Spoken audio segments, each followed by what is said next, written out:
Hello everyone and welcome back. Today I am working in Small Victories by Johanna Basford, and I wanted to start a new page today, and I'm going to be working on this little nature scene here with the 4 little pictures, and I'm going to do the top right hand corner. Now today I'm going to be working with my Derwent Drawing pencils. I haven't actually done a full picture with just them before. I've used them in conjunction with my Faber-Castell Polychromos. So I thought it was about time that we just do a Derwent Drawing picture. So I'm just going to do sort of autumny kind of colours with these, nice and warm. And this particular palette, the Derwent Drawing they're very earthy, which suits my style very well. They are wax-based pencils, so they are a lot softer than Polychromos, and as you can see they're actually quite thick. So the core of the pencil is very thick. You wouldn't sharpen it as sort of sharp as I usually do with my Polychromos. I usually have my sharpness set to like super pointy when I do my Polychromos, but I have to blunten them up a bit when I do these ones. If not, you're just going to break the tip if you push too hard. So I just find it easier to have them a little bit more blunt, and just again I still use my layers, but with these ones I would like to start with my darker colors and then go down to my lighter ones. So I'm doing this little ruby earth color, and it's really this beautiful rich deep dark red, earthy red. So, and I got the sanguine as well. If you're going to use Polychromos, you absolutely can. Just stick with the earthy palette that I use quite frequently. Instead of the ruby red there, you can use like the India red. Sanguine is the same in both. And the sort of the terracottas, the Venetian reds and the ochre yellows, they would work really well in this, as well as the earthy green tones as well. So if you want to use Polychromos, you absolutely can. You just sort of, as I said, stick with your earthy tones for that, and it doesn't have to be absolutely identical. Similar colors is perfectly fine.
So because I've been working a lot today, I've got 3 shifts over the course of today, and I've got a little bit of a few hours break in the middle there. So this is when I've sat down to color this. So I decided to do this as a 1-hour challenge from start to finish, and that includes all my thinking breaks and finding the right colors and all of that. So as you can see, I'm just showing you the top leaf here. The bottom leaf, I'm doing it exactly the same. I just won't show it, so just do each step the same on both leaves, just because it would take a lot of time for me just to move the camera around and making sure it's in focus and things. So because I wanted to make sure I got a video up for you guys today, I just thought this would be a bit quicker to do it as a 1-hour challenge. So I've literally, my camera records in half an hour increments, so I literally press play and then I'm gonna just color until it stops, and then I'm just gonna press, or not press play, press record, and then I'm just gonna record until it stops, and then press record again and record until it stops, and then I am done. So whatever I can't get done in that time, it won't get done. So we'll see what we get time to do. So as you can see, I've got my Caran blender pencil that I'm just going to use a little bit as well, just because it tends to get a little bit more brightness out of the colors. I don't have to work so hard to cover the tooth of the paper, so it's a good one to just go over the top with. I don't press too hard when I use a blender pencil in these books. I don't burnish, so, because I want to still be able to go over the top with things. I just want to save myself a little bit of time so that we can finish this little autumn picture in that hour. Now when I do edit this, just full disclosure, I do edit out my little thinking breaks. So because sitting there and watching me think for 2 minutes straight is very boring. So I do cut those out, so the total time will probably be a bit less than what I usually, what I actually color in real life, but as I said, it will be spot on an hour in real life. So you should be able to finish this if you have a short amount of time.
So I love these little seed pods in the middle here.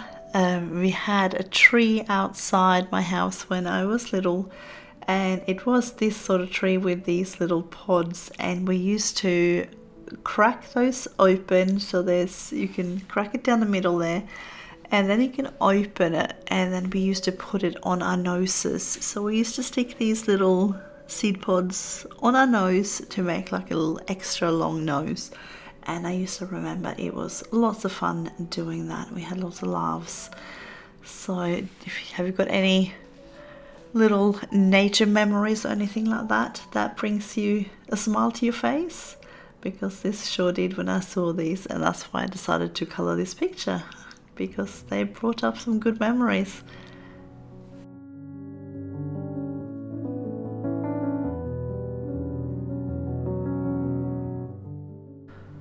Now for these green tones here, if you are using Polychromos, and I know that a lot of my followers, I know that you are using Polychromos, and that's the reason that you follow me, because I use them a lot.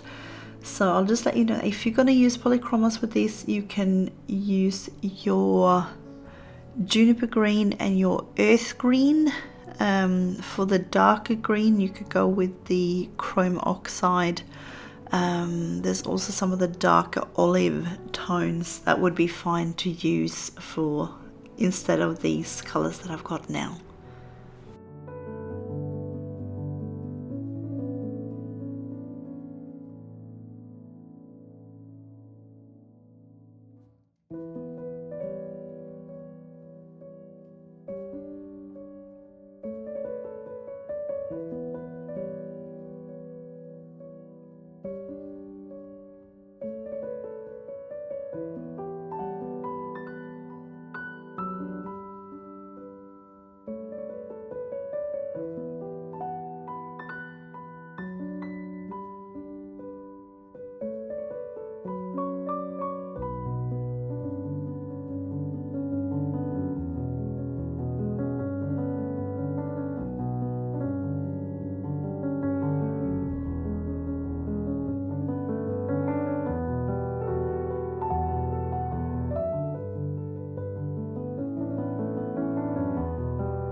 Now, one of the reasons I decided to do a full picture with the Derwent Drawing pencils is that I'm always asked about sets that are affordable to use. The advantage with this set, and just by the way, this is not sponsored or anything like that. I have bought every single one of these pencils. I did actually buy them individually. I've just built up my collection over a while. And now I do happen to have the full set. Just, yeah, from collecting 3-4 pencils here and 3-4 pencils there. So the full set is 24 pencils, which makes it quite affordable because you're not spending money on 120, 150 pencils, so the price is going to stay much lower. And if you're happy with working with like your earthy tones and those sort of things, this is a great one to work with. You can go in there and you can blend your colors as long as you are sort of confident or are happy to have a play with blending your colors together and layering. You're going to be able to get so many beautiful color combinations even with just 24 pencils. So there's definitely no need to absolutely have to have the biggest sets possible. If you want some good quality pencils and that are affordable, then these are absolutely a good place to start. Now, because they are so chunky in the core, you might find that those smallest pictures, especially in this particular book, the Small Victories, might be a little bit too small to do. You might have to use something like a harder pencil like my Polychromos, and you can go with the smaller set of Polychromos too. If you're looking for a good quality set of pencils, go with the 24 or 36 set of those and you can blend as well. But yes, the harder the lead, the finer the details you can do. So at least this picture here had things that were just large enough that I could get in there with this chunky tip that you can see. But yes, I just thought I wanted to show you just a picture using just these pencils.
So I'm just going to use this Marsh Violet. I don't really use that one all that often, but it's really pretty. Again, it's a very muted, earthy tones, and I love layering this with some of the red tones as well. So it just gives that little bit of a different undertone compared to like the bigger leaves that we've done that have got those sort of orangey base tones. But if you do want more purples, you might want to go in and just add in a couple of other Derwent pencils that have some more purple tones, like the Light Fast or Pro Color or some of those. But yeah, I do really like this one, and as I said, you can blend your way through and get some more tones as well.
I'm just going to use this chocolate color for the shadows on here.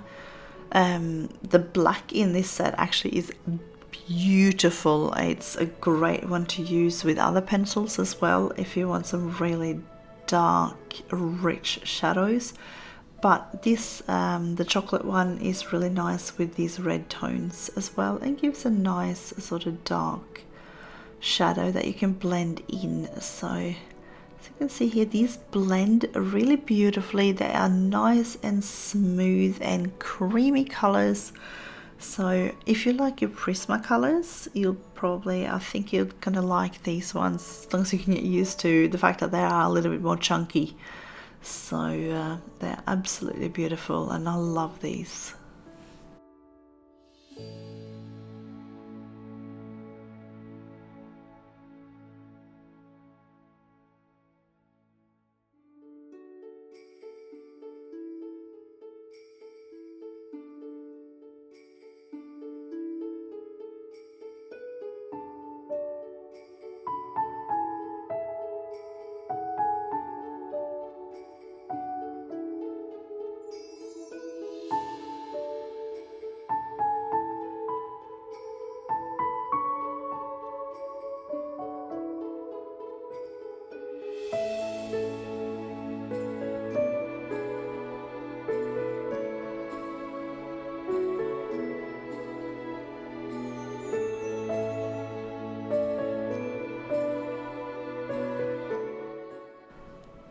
So I'm gonna go in now and do a bit of a background. I want to do a little bit of a mix of actually pretty much the colors that I've already used in the picture.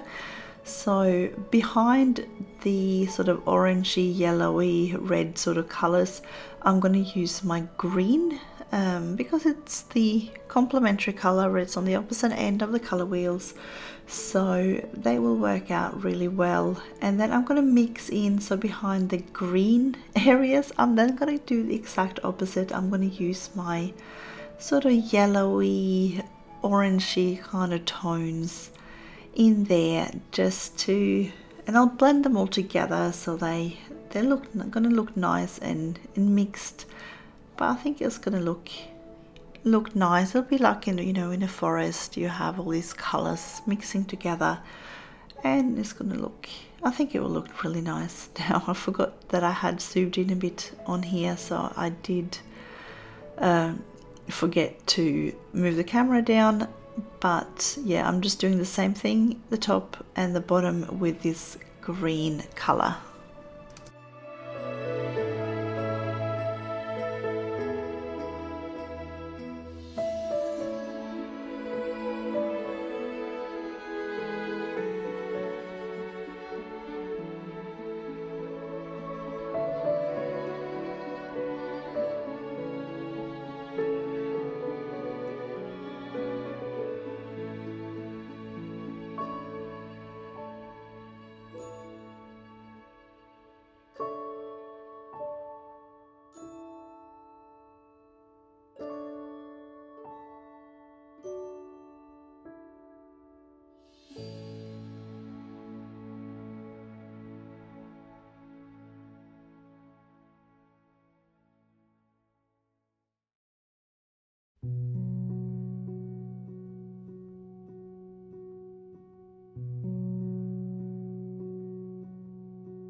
So I just want to add like a little bit of shadow just around these little seed pods and the leaves.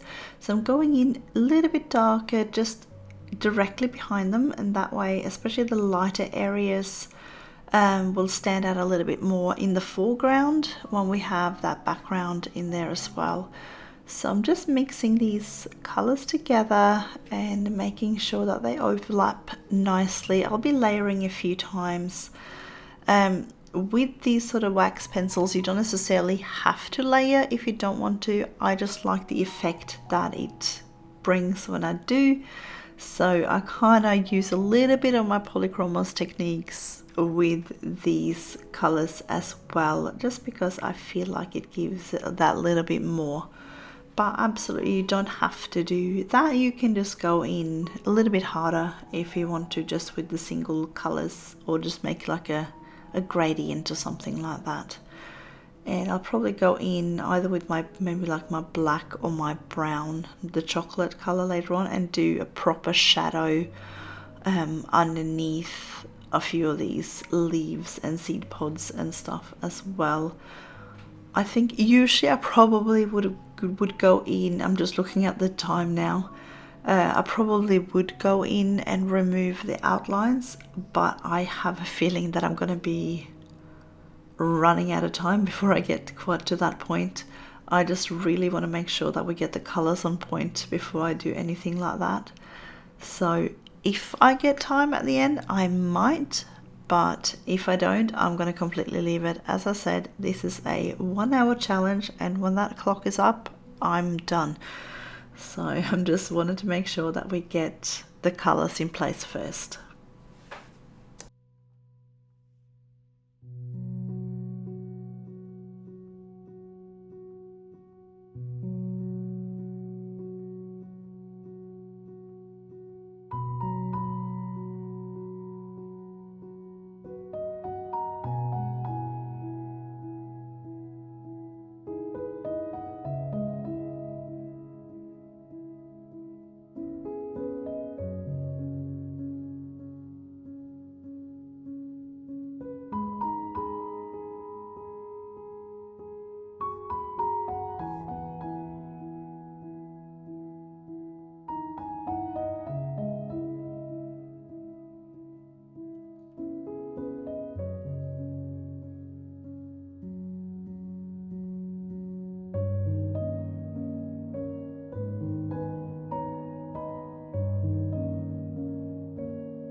Whoops, I forgot to move the camera here. I apologize. I will move it in a bit.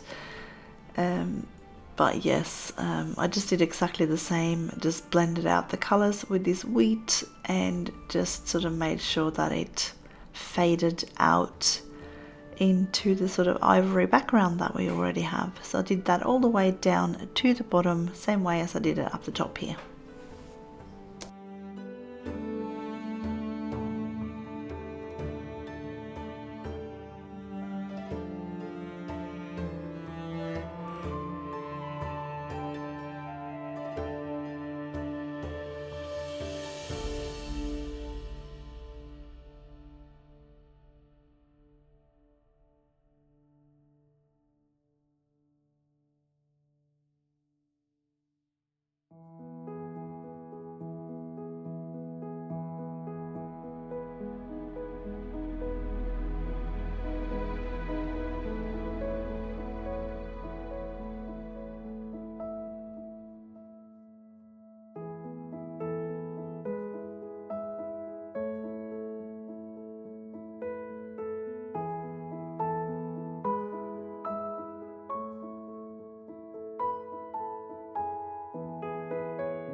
Alright, so my plan now when I've got all of these sort of little shadow lines in is to go back with my blender pencil, blend that out. If I need to blend it out further, I might add one of my green tones, I'm thinking, just over the top and use that as well. But we'll see what we get time for. I am rapidly running out of time now. I've got what? I think it's actually, I've got less than 3 minutes to finish this off, so I am going as fast as I can while still trying to get this to look nice. But as you can see, this blender pencil just really brings out more brightness in your colors, so it is absolutely worth the investment to have some sort of blending tool. So whether you like a blending pencil like this, I also do have the full blender from Caran, but I haven't actually used it yet. I quite like this pencil, so I've just been using that. And but yeah, you might like a more like a liquid medium, like a blender pen. You can also use like the paper stump with a little bit of like a blending solution, like the odorless mineral spirits or something like that. You can use those as well. They are also good ways to blend, and especially if you want to add like lots of layers, those sort of blending solutions are a good way to get the color to draw into your paper as well, and allowing you to add more layers. But today we are working with speed rather than layers. And I am nearly done. Oh my gosh, I've got like what, under a minute to go. So I am just coloring like mad here, just making sure that things make sense and we get enough pigment down that this picture looks sort of half decent. So it's, yeah, not much to go, and I'll show you the finished product.